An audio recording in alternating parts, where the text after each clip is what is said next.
So what motivates students to learn? What's the magic button that teachers can push in order to get them to engage in learning? Well, if there was one simple answer, teachers would have figured it out a long time ago. Students are complex, and human psychology is always evolving. But over 30 years of educational research has shown that there are 5 major facets of student motivation. These 5 facets, or flavors of motivation, are present in all students. Some are stronger than others, but they make up the core of what it is that causes students to want to learn. And my hope is that teachers will take this information, be aware of it, and design their instruction specifically to target one or more of these facets.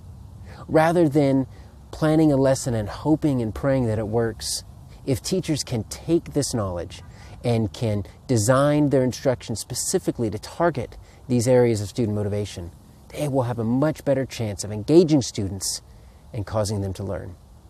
The 5 facets of student motivation that show up in over 30 years of educational research spell the acronym CRAVE, C-R-A-V-E, because we want students to crave learning. If a student craves learning and wants to learn on his own, then that student is well on his way towards being a lifelong learner. We've all had that experience where that student can't get enough, goes home and does extra research, stays in from recess or lunch, or stays in after school, comes in early because they want to know more. That's our goal. So think of the word CRAVE. And CRAVE is an acronym, and it stands for 5 facets of student motivation: competence, relationships, autonomy, value, and emotions. Competence refers to feelings of self-efficacy. Students want to learn if they feel competent, if they feel able, if it will help them achieve something, if it will help them feel smart or competent. Most students will want to be a part of something.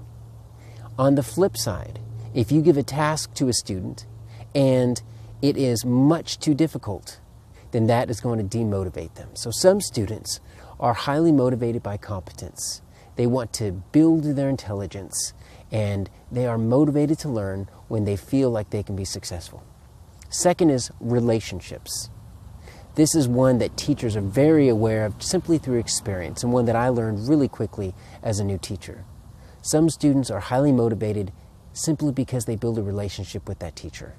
And teachers can build into students' lives, and they can encourage them, and they can get them to do things that those students would never do on their own, simply because those students know that the teacher cares about them. So some students are motivated simply because they have a strong relationship with the teacher, or possibly strong peer relationships if they have a lot of friends in the class. Third is autonomy. Autonomy is choice, giving students control. And some students will fight, and they will kick, and they will do everything to subvert your authority if you try to force them to do something. But if you give them a choice, if you give them options, they'll love you, and they will work harder than ever. Some students are highly motivated by the need to be in control of their own lives, a natural human reaction. Fourth is value. This is another one that most teachers are familiar with. Students need to find value in what they're doing. There needs to be relevance. It has to mean something to them. If you as a teacher have ever been asked, why are we learning this? Will this be on the test? How is this going to help me in real life? You've got a pretty clear signal that the students are not motivated, and they don't find whatever you're teaching to be valuable. So there are ways that we can make learning more valuable. And then finally, emotions. Emotions, E, stand as the last part of the 5-letter acronym CRAVE, but honestly, they're the most important. Emotions serve as the gatekeeper to learning. If a student's emotions are out of whack, if they are not emotionally neutral or positive, nothing is going to happen. Some students are highly motivated because they find something interesting. That's a very good emotion to try to cultivate within the classroom. But students can also be negatively affected, motivationally speaking, because they are angry, hurt, depressed, they're stressed, they're in a fight or flight mode. So emotions can play a big part on whether students engage or disengage from the classroom. So it's those 5 areas: competence, relationships, autonomy, value, and emotions. Those are the things that motivate students to learn. If you would like to learn more, check me out online at aarondaffern.com.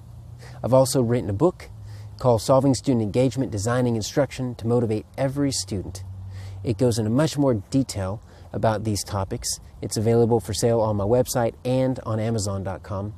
I'm also an education consultant. I train schools across the country in engagement strategies, and if you would like to learn more, there's much more information on my website. Thank you for watching.